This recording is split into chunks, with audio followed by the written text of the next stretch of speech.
Welcome to PW Podcast, live here after this dreadful Monday Night Raw.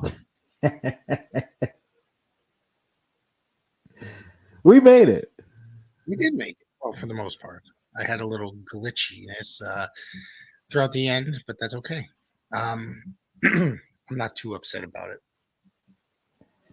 Like I said, It it was was one. a. Sorry about that, but it was Nope, a long 3 hour job to watch it this was. Monday Night Raw.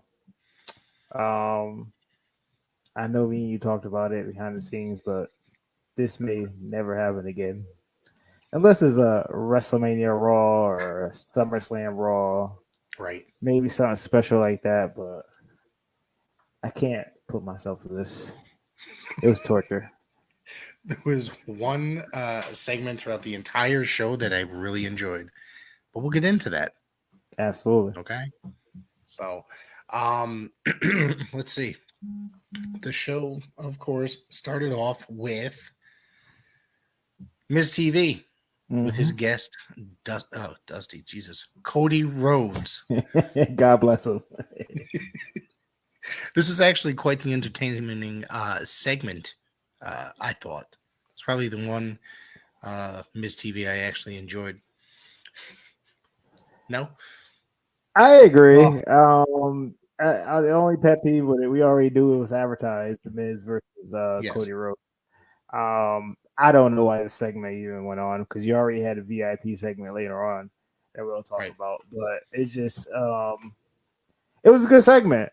It was a good segment. Maybe it would have been a good segment if they never advertised the match, but Right. they advertised the match early on in the day, and but I was entertained. Cody Rhodes continued to use his great mic work, and Miz never fails any angles he does. And these two can talk on the mic. We'll talk about that match later on. I like the banter between the two.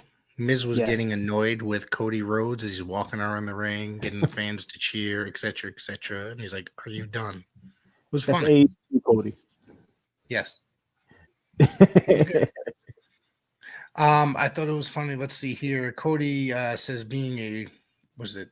I'm sorry, my notes are a little bit too small. Cody said being a plumber was a good thing, but the Miz is full of and then he just kind of This let it go. is I yeah. literally This thought he ain't was going to say dynamite. This ain't right. dynamite. This those standards and practices of NBC. Because his Miz hasn't changed. You are arrogant, obnoxious, and a full blown carny. And the fact that you embrace it so much makes you reliable. You're a good over reliable Mike. Cody asked Miz, if he looks the same, what do you think I've been doing for 6 years? The road showed me what I need to do. I need to win the Universal um, belt. And then, of course, Miz said it's not a belt. Belts are for holding up your pants. Yeah, Cody started to say all these words that's forbidding in Vince McMahon notebook or Kevin Dunn's notebook, the belt or professional wrestler, which they argue back and forth, wrestler or either superstar. Um, yeah, this was very entertaining. I like the way the Miz is playing off of everything that we think about what Cody says that may be forbidden towards WWE window, and I enjoyed this segment, even with the little plant of the seed of Seth Rollins. Can Cody Rhodes really beat him again without him being a surprise from WrestleMania? It's going to be something I'm looking forward to. I'm guessing that it's going to be what's the next pay per view? Backlash? Is it Wrestle? WrestleMania Backlash. They're doing that again. Jesus. I'm in. I mean, seriously, I'm interested in seeing it though. It should be interesting, right? It's gonna be a cool rematch. It's gonna be a match of rematches, a night of rematches. WrestleMania Backlash. It's It's called unfortunate. what's the next event after that? It's WrestleMania Is that when Extreme they're Rules. going to WrestleMania Extreme Rules? Are they going to WrestleMania. Saudi? Are they going to Saudi Arabia after that? I think they're doing TLC in Saudi Arabia, right? When's that?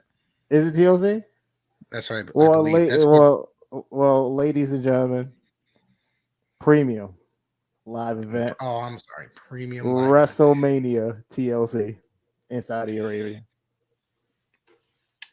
This was basically, it seemed like it was a setup, even though the match was already announced. Yeah, it was already announced. It just gets you prepared for the match. I guess, WWE logic just to get you ready for Right. this event that they announced earlier on. But I enjoyed the segment for what it was. Always good to see Cody. See, and before we go to the next segment, Cody Rhodes got a new entrance. Instead of him popping out the stage with his head popping out and getting stuck, they decided to scrap the stage and give him some smoke and some pyro, which I feel like it looks better on TV, especially when the Yes, smoke it looked good. stops and he's staying in his pose.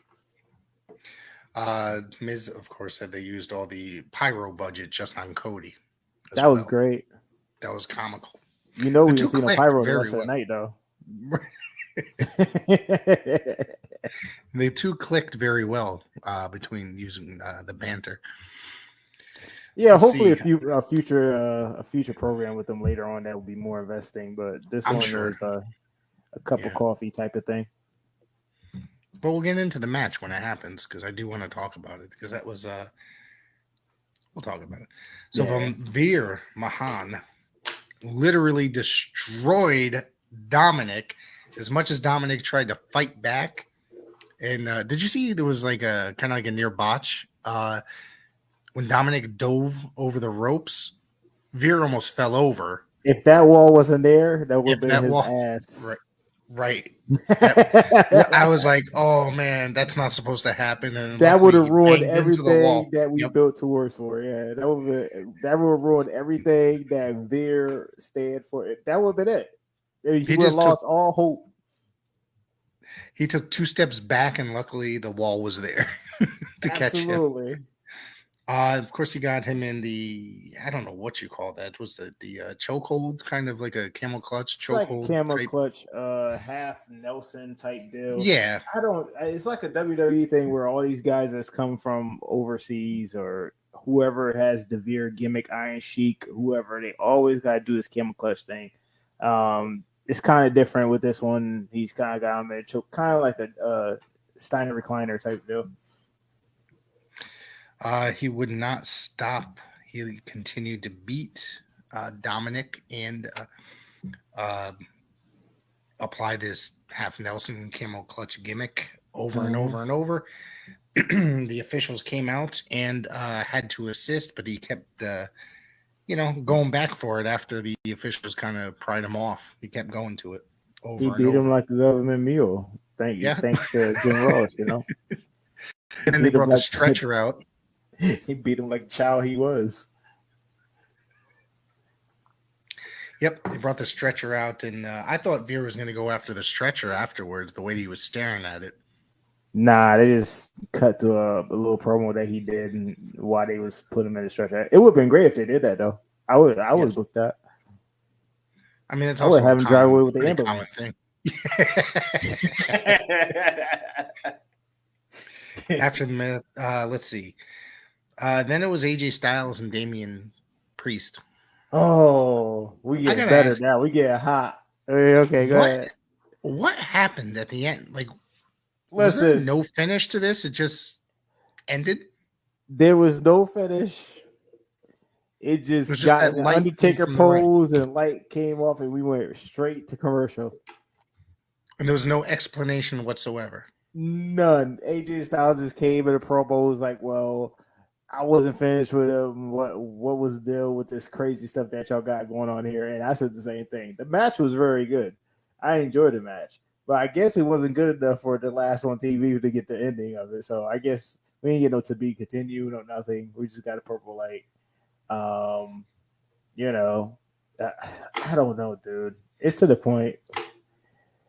They messed up a perfectly good match. It was a great. Yeah. It was a good solid match on TV. Sports entertainment at its finest. Jesus. Johnny Burke, what's up? How you doing, buddy? Johnny Burke is a student of the Test of Strength Wrestling School out in East Hartford. Nice shout out to Slick Wagner Brown and Test of Strength. Cody Rhodes took on The Miz. This match was probably the highlight of the evening. It was good. We're only in the 9 o'clock hour at this point, so we still had 2 hours to go to deal To with. me, it went downhill after this. Yes, absolutely. um, dude. Usually people criticize the Biz about his wrestling work, and Cody already a solid worker. These two match with each other. This match was real good. I enjoyed it. The tit for tat with the Miz with his attitude and his charisma, and Cody, of course, with the selling and the charisma that he pulls out.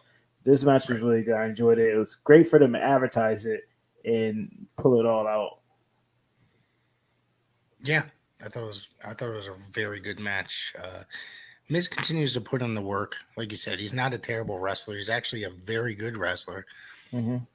His character, on occasion, it gets annoying, but that's what he's supposed to be doing. Yes. You know what I mean? You want to see him get the shit kicked out of him. Absolutely. And it works. It does work. And like I said, I mean, these two, they match with each other. I don't even know and I know watched a lot of wrestling. I don't even know if I've ever seen them work before. Ever, I don't but think so. this was a good performance by the Miz. It wasn't like a WrestleMania worthy one, but it was good enough for it to be on TV. Right. All right, we take a look back at Kevin Owens from last week, and then before you get to the next segment, Seth Rollins was sitting there and challenged him to the rematch. Shoot. I forgot about that. That's right. I do have that in my notes too. Completely forgot. He skipped over it. I did. We sat for 3 hours for you guys. Rick, like, no, scrap that. Now I'm trying to rush through this shit. I couldn't fast forward 3 hours worth of. You should have seen me. I'm pressing the button. I know it ain't gonna work, but pressing it, hoping they go fast forward. I'm sitting here like I can't believe I'm watching this shit. I ran out of liquor. More vodka, and I ran out to go get beer today too. I ran all out of that. I had to drink water and suffer. What is Seth's cackling? Yeah. Like, it's very comical. That Joker game. Yeah. I'm really liking this version of Seth. He is a very good worker. He kind of annoys me at times. There was a time that him as a baby face to me just didn't work. Okay. Yeah. But this heel persona of him is working perfectly, and I love his entrance. His music is great. I think it is. Seth Rollins, his face run, it wasn't too good. The fans kind of turned on him, but now that's not his fault entirely. It's not his fault. That Hell in the Cell match was what ruined it. So it was, and it's unfortunate, but he bounced back. I kind of relate him to like the Macho Man gimmick. He's wearing all the bright clothes. He's having that attitude that you cannot find out. Where Macho Man was always that quick pressure about to blow off the coop type attitude, and Seth Rollins has adapted that, and the clothing stands out. Like, nobody wear clothing but him now. It's just like all the clothing, all the styles, it just stands out than all the rest of them. Those suits are atrocious. I would never be seen. Look, who was it? Yeah, right. Who said it? Was it Corey Graves said that he looked like he made the suit out of his grandmother's couch? Grandma curtains. Yeah. All right, so we take a look back at Kevin Owens from last week. Now we're going forward, finally. Sorry. Kevin Patrick is with Tommaso Ciampa. Did you notice Tommaso Ciampa dyed his gray beard to look nice and younger for that WWE universe? Mickey Biggs, how's it going? Thank you for tuning in. What's up, Mickey? Yeah, man. I'm afraid of what Tommaso Ciampa, what they got planned for him. Obviously, they didn't like the gray beard. They want everybody to look 27 or younger, right? Wasn't that Yeah, the rumor? 27 or younger, and Tommaso Right. Ciampa is nowhere near there. It's unfortunate. It's and his predicament is unfortunate. I mean, it's fortunate for him to be there though. He's making the Right. money. He's putting in the time. But the thing is, you got him. You got I usually call him Punisher Martinez, but Damian Priest. Yeah. Damian They're Priest. Yep. over. They're over a certain age, and but they're still making it happen. They still performing top notch. So there's nothing wrong with that. So that still gives hope to other people that is older than 27 years of age. I'm glad to see Tommaso Ciampa finally on the main roster. There was rumors that he never wanted to join the main roster because he didn't want that travel schedule. So he loved staying in NXT. Well, my guy But has no choice. yeah, to see what he's going to do now in the main roster, it seems like he's done everything in NXT, right? And maybe he just doesn't fit in with the current NXT mold. That to see what he can do on the main roster. It's unpredictable. Hopefully, he's not going to be a loss in the shuffle like other NXT alumni have in the past. There's a few people that actually took the smart route. Johnny Gargano decided to veer away, no pun intended, away from the company. It's just only time will tell. There's a lot of rumors out there that want him to go into the Edge group. I would like seeing him do that I because at least think he's in that. He gets that camera time. right. I think if they're going to do anything with him, that might be the right thing to do. Mm-hmm. I don't know how much longer Tommaso Ciampa has for a full time wrestling career. If you think about it, he's had multiple neck surgeries too, Yes. and he's a very hard worker. So now at his age, coming up to the main roster, it might not be nearly as long as we would think. You know. So let me get But your yeah. thoughts on Ezekiel. Yes, Ezekiel pops up. Kevin Owens wants to sit there and argue with Ezekiel, claiming he's not. Next week, we're going to get a lie detector test with Ezekiel. I love when they have lie detector tests on Monday Night Raw. Yeah, well, but Ezekiel looks so familiar to me. He looked like Ellie Knight for a second, but we all know who it is. Yeah, we we all know who it is. That's Elias' supposedly brother. So we shall see how this unfolds. We all know it's Elias. Like Elias, he just looked like one of those WWE 2K generic creative wrestler. Nice gear. You're right. You're right. I feel bad for the guy in a way because this is not going to get over, and you got to love somebody like Kevin Owens for being a complete professional and trying to get him over. Right. He's trying. I mean, who knows? This is something that should only last for a little while. If anything, it cannot go on forever. So it's going to be. I kind of feel like this is that WWE thing where you go as high as you go, the way Kevin Owens went with Steve Austin, and now he's at Ezekiel. And I wish they would have took that momentum of what Kevin Owens had at WrestleMania and just capitalize on it. But now we at Ezekiel. But if you think about it, isn't that Kevin Owens really his gig? Yeah, he works with everybody, so he's not like he's a complete professional. And that's why he signed for the money that he signed. He's like, these guys basically, these guys are paying me this kind of money, so I'm going to do whatever they ask him. Absolutely, that's how that works. Yeah, God knows. Let me get your opinion. I want to break away from Raw for a second. Okay. It's pretty comical. What do you think of Tony Khan's accusation on the WWE and the bots situation?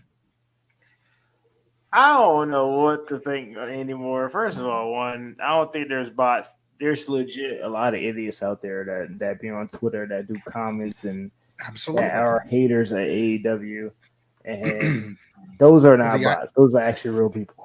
IWC is full of idiots. Don't take Yeah. offense to it, fans, but No, there don't take are. offense. I mean, we're There here. We're really part of it, are. you know? We're part of it, but still, like Right. maybe like 60%. And I'm not part of that 60%. That are idiots, yo. That go out there and put stuff on social media just because they don't like AEW at all, or just because they don't like WWE at all. Right. Cocaine's a hell of a drug. It It's is a making hell them of a drug. paranoid as all that. Molly, all that stuff. Right. Liv Morgan took on Naomi. There's really Yeah, wasn't much to so speak about. I got a question. Sure. Wasn't we supposed to have a tag team championship match that was asked for by Rhea Ripley last week? So how does it even? Because no offense to the ladies, I ended up going to the bathroom, and then all of a sudden I figured out that this was a singles match, and I was like, I thought it was gonna be a tag team match. Initially going in, I thought it was too, and this is when I first started having little issues, so I couldn't view entirely. Okay. Then I came back to it, and then the shit was over. So it did. It was literally probably only a few minutes long. Why do they deserve a tag team title match when Naomi won again tonight? That mean they're losers 2 weeks. They're loser in 2 weeks in a row. Sports entertainment it doesn't have to make sense. That's ridiculous. Yes. Let's see. Then there was the Bobby Lashley segment. Yeah, the VIP lounge. What do you think of Bobby Lashley and his promo against MVP, who can really talk? I think Bobby Lashley surprised me tonight. It really wasn't too terrible. Yeah, Bobby Lashley has gotten better throughout the years. I remember he couldn't talk at all, but now. Why is it funny, Rick? Because it is. Because I picture him. Because he looks like he shaves his head and it looks like he shaves his eyebrows, and the facial expressions just it looks like a Neanderthal sometimes. So he can't talk. So he cannot talk, but he has gotten better. He makes sure he says less than he's supposed to make it better, and that's a good thing. He went in and got his point across. I think he did well with what he did. Yeah, he did well. I give him approval for this one. But this is one of these WrestleMania Backlash rematches, almost versus Bobby Lashley. I don't want to say it again. That's gonna go this time. It's gonna be the shits. I hate to say it. It's still gonna be the shit. It's still gonna be. No offense to Bobby Lashley and any other, but it's gonna be a shit. Omos, and I don't like cursing on YouTube or anything like that, but it's gonna be the drizzling. I feel bad for Lashley, man. Why? I know he's helping. If you think about it and you listen, like the crowd is completely behind him. No, absolutely. I'm glad he is completely over as a babyface right now. Yes, like more than I ever expected for him to be over. I agree, but he's in there with the wrong guy. Wrong guy. Yeah. Wrong time. No matter who it is, you're gonna have issues with working with that guy. No offense, but almost trying. Almost is trying. He's trying. He's almost trying. Almost is almost trying. I think he could get somewhere. He's not. At least he's not Kali. Okay, think of that. God he's better than Kali. Kali rolling around his bed right now because of this. He's still making money off of WWE too, so don't forget that. Who, Kali? Yeah, isn't he like the ambassador for some thing like through ambassador way? And is it India? Yeah, something like that through WWE. Yep. Let's see. After this next match, you're gonna have to take over. Oh, newsflash! Yeah, Austin Theory is no longer Austin Theory. His name is Theory. But since we figured that out, next week it's gonna be Theory versus Finn Balor for the United States Championship. So they gotta change. So he changed his name, just took one of his names away. Usually that's what happens. They take either the first or the last name. When did this happen? This happened during the next segment, which was Austin's theory, telling Deville and Pierce that Mr. McMahon promised him a U.S. Title shot, and they wasn't aware. They said no. They said they both was aware, and he said they'll give a match next week against Finn Balor since he got victories That's over all you Finn gotta say. Balor. That's all you That's gotta all do you. is say that. Wow, That's all you gotta say. You just gotta sit there and say, "Listen, I Mr. want a McMahon match. told me I could have a title shot. Give it to me, or you could lose a match and then go back there and say, listen, can I get a title shot?" And they don't even need to confirm it with McMahon. That's amazing. They don't need to confirm nothing. It's so easy. Just like we see later on for the women's Raw Championship. I'm about to bring that up now. Bianca Belair took on Zelina Vega. The non-title match, this obviously had no impact whatsoever on the show. It was pretty short. It didn't seem to matter whatsoever. And that's pretty much it. Bianca won, obviously. Then out comes Sonya Deville to say that she's going to have a title match coming up against it's an open contract, and there's somebody that's going to come out and yada yada. So then all of a sudden, Bianca turns around, or she signs a contract, and then she turns around as she's introducing her. Sonya Deville attacks her from behind, and it is Sonya Deville. I saw this coming from a mile away when she came there. I really when she started talking, I was like, it's gonna be her. Nah, me and you both. I seen it. As soon as she baited her to sign the contract, I was like, oh, Sonya Deville is gonna be. I actually thought she gonna hit her from behind, and then we'll get the real surprise. But I guess not. I guess Yep. we're gonna have this match anyway. Sonya Deville, she could talk. She got a good gimmick. She got the jacket on. That means business is off. I mean, she ready for action. So I like that gimmick alone because she could always use that excuse to have that jacket on. So, I'm looking for it. It should be a solid matchup, but we waiting for these appearances from Asuka and Bailey, who's just sitting at home chilling. I thought they would have been back by now through coming back off Mania. They we're 2 they weeks. worse than Veer. Now we're a week after Mania now, and they still have yet to pop up. So I'm hoping it's pretty soon because I miss Asuka.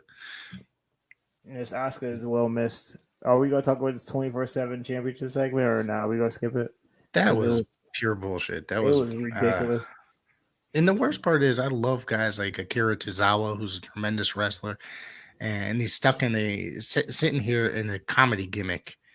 And the same thing with Ron Killings. He's a tremendous wrestler, and but he's actually very, very funny. He's a former NWA champion. Absolutely, believe it or not, he is. And I just think it's ridiculous that I got to sit here and watch these comedy skits. If I wanted to watch comedy, I'd watch Saturday Night Live or some bullshit. You know what I mean? Absolutely. I turned on to sit and watch a pro wrestling program on a Monday night, which was most likely, like we said, probably going to be the last one for a very long time. I give it to R-Truth though. R-Truth is sitting there. He's comfortable. He doesn't care. Making all the money in the world. Yep. He getting the TV time as much as he can. He's staying under the radar, and he's real talented. So he knows if he go anywhere else, he's even gonna be better because we seen him in action without the E behind him.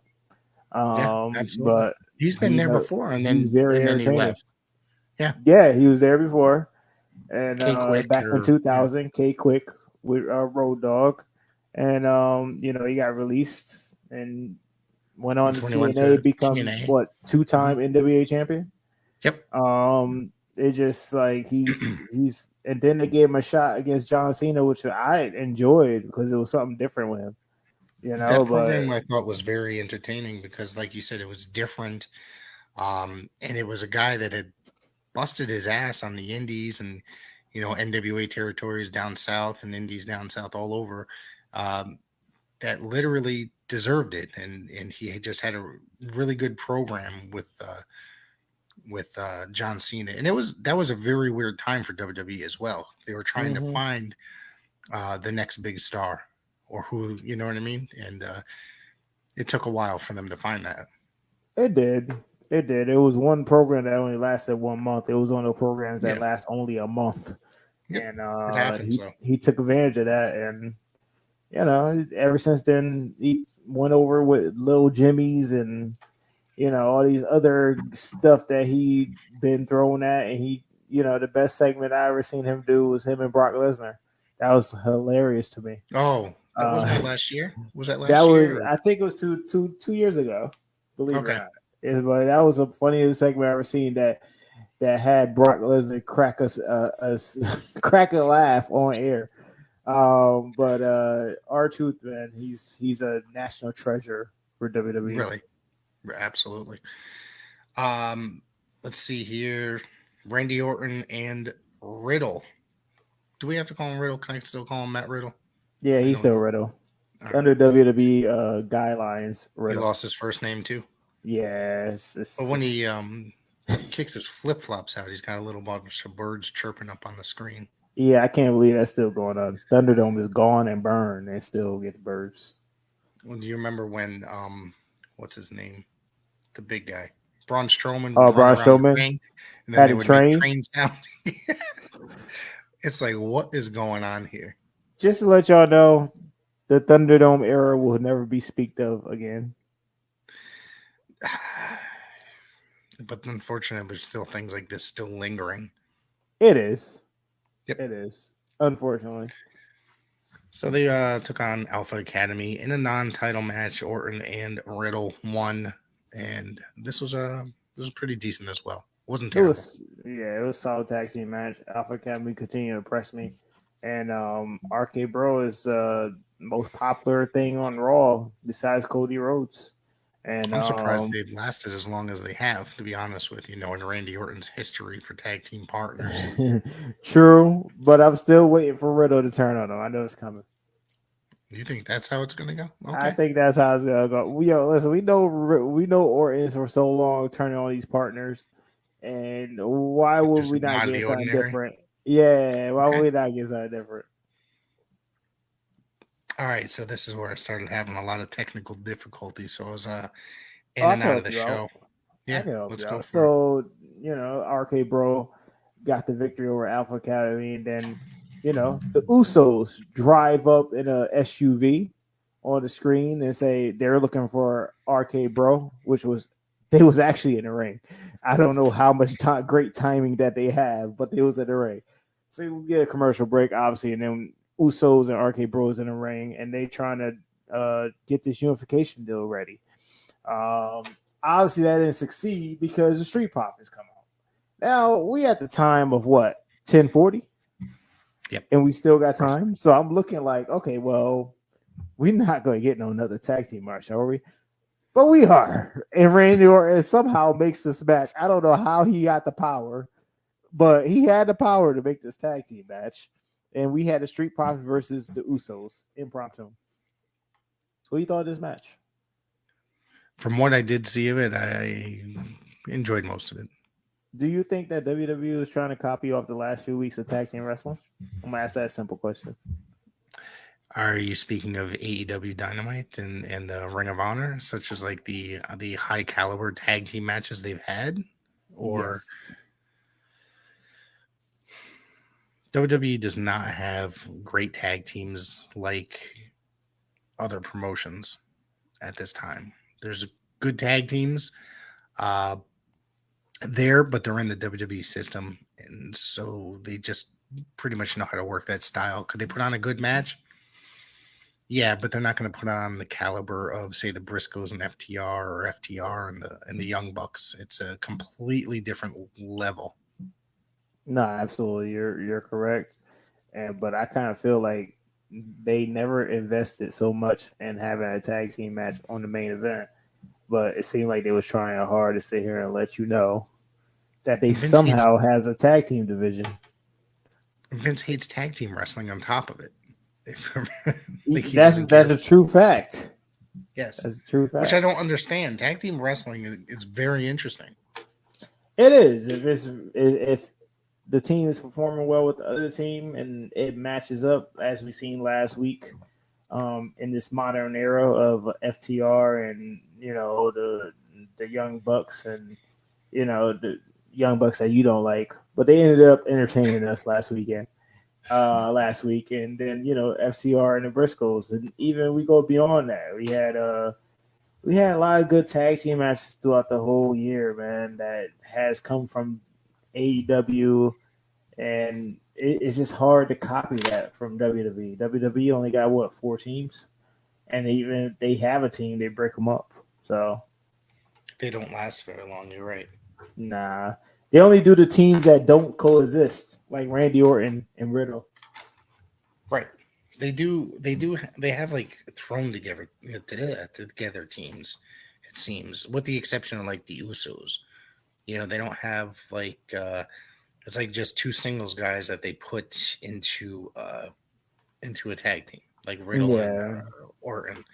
But it seems like they were trying to get Orton over.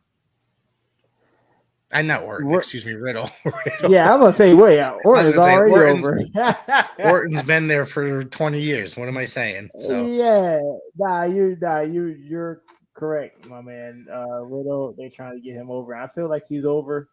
Um, Even if I'm wrong, and Randy turns on him, Riddle gonna be the hottest thing on the roster next to Cody. So, yeah, I just look forward to. And I gotta give it to WWE. They have not broken up the team yet since last summer. They formed last summer, and I was hoping that they break it up at least before the Royal Rumble, and they haven't. So obviously, someone is really invested in this tag team. right. It's very interesting. Okay. I can't wait to see what else is going to happen down the road. No, that's not true. Um, Not with Raw after tonight's show. Like I said, I enjoyed the last few weeks of Monday Night Raw. I really did. Last week, I thought was pretty good. WrestleMania weekend, I thought was really really good. As for WWE, it seemed as if this particular Monday Night Raw, it's like they went back to the formula prior to WrestleMania. Yep. They're not putting a lot of thought or love into their product. They're just throwing stuff together and putting y'all out there. I fully agree with that. The WrestleMania hangover is over. Yeah, Now we on to regularly scheduled business. And even before nobody's gonna WrestleMania care. even came in, yeah, even WrestleMania before WrestleMania, the bill for WrestleMania was terrible as well. It was just regular business. Yeah, Now it's but over. the I shows felt like were decent. I thought the leading up the first couple shows, or the last couple shows, I should say, prior to WrestleMania, I thought were pretty decent. yeah, storytelling was fine, building up to Yeah, the Cody Rhodes reveal all the way to Mania, trying to figure out Seth Rollins' road. Um, Even like certain things where Roman Reigns do a little cameo here and there, or Brock was coming every week, which is a major first because he hasn't done that much TV, and I don't even know when. But since his first run there, maybe yeah, 2001 or man. 2002. Yeah, roughly. So so we ended up getting a lot of great moments with Brock Lesnar and the rest of the team. But yeah, we back to regular scheduled business, and I'm about to get regularly on my business because that was a long 3 hours. I suffered. Yeah, I'm gonna start Um, ignoring it. Like you said, I'm gonna end up watching it on Tuesday mornings with that it's fast gonna be the forward. weekend review. That's where it's Yeah, gonna be at. The it's weekend there's review bullet points. after this episode, it does not deserve a full podcast worth reviewing. Um, because this is a very negative review. So anyways, we're gonna come back later in the week, discuss AEW Dynamite so far. What we have announced for the show. Jurassic Express taking on Red Dragon for the AEW World, or defending the AEW World Tag Team Championships. Mhm. Of course, the ROH television title is up for grabs. Minoru Suzuki taking on Samoa Joe. Can't wait to see that. Jericho, I can't wait to see that match. Jericho Appreciation Society, Chris Jericho, Jake Hager, and Daniel Garcia taking on Eddie Kingston and Santana and Ortiz. Mhm. MJF taking on Sean Dean and Powerhouse Hobbs, and Ricky Starks taking on Keith Lee and Swerve Strickland. That's going to be a great show. It sounds like a It really good is. lineup. It's a big week for AEW. They got the Yeah, Rampage on Friday and Saturday Battle of the Belts too. that's right. They Yeah. have. I forgot about Battle of the Belts. Maybe I have to talk about what we're gonna do about that one. So Are we gonna do we gonna do 4 reviews this week again? We on a streak? I'm ready to start another streak. Not no Raw though. No Raw. No Raw, no No Raw. Raw. Uh, there's gonna be AEW. You know what I watched today, and you'll probably laugh. Is I watched the XPW pay per view that happened over the weekend. I'm sure you're familiar. They were the promotion that the deathmatch promotion from the earlier 2000s.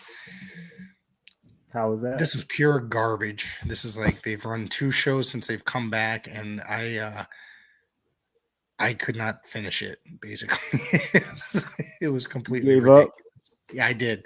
Probably about an hour and a half in, and the NWA women's match. I didn't even know this was on the show when I was watching it until it happened. That NWA Women's Champion Camille took on Taya Valkyrie, in which I thought was a really good match. That was probably the highlight. The pre-show was better than the actual show because it actually had actual wrestling on the show. Yes, and that's pretty much the story. So it was a 1-match show. Pretty much. Well, Silas Young was on it too. He was in Ring of Honor for a while. Oh crap! He wrestled some other deathmatch goon. I can't remember his name, but that was a pretty decent match. So, anyways, I'm pretty much done here. Do you have anything else you want to spit out?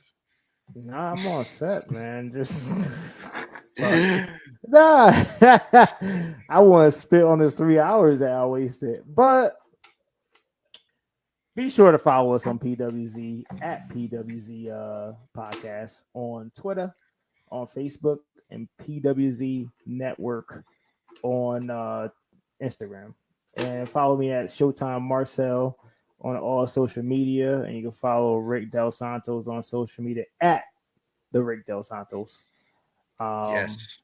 Yeah, we did this 3 hours for you. For you. So just remember, we suffered for you guys. We suffered for you. And God bless all those other podcasts that do it after Raw. They can keep that job. There's guys. I can't wait to listen to this morning. If you guys are in the local New Haven area or even Connecticut in general, don't forget Paradise Alley is running a show this Friday evening. 662 Co Avenue. Tickets $10. Come on down. You'll enjoy it. It's going to be a lot of fun. And go to our Instagram and you're going to see me talking about it quite a bit. And that's pretty much the story. Absolutely. It's a YouTube series taping. So if you want to be seen on YouTube, come down, check it out. $10. Then we got Point Blank on April 30th from Paradise Alley Pro Wrestling. Also, Rick Del Santos also promoting Empire Pro Wrestling in Coliseum. Pro Wrestling, Pro Wrestle Zone. PWZ is an official sponsor for Empire Pro. We're going to be talking a lot more about that coming up in the coming weeks. So keep it here for all the news. Sorry, it's late, man. It is late. All right, everybody. We'll see y'all later in the week. Have a good one. Absolutely. Have a good night.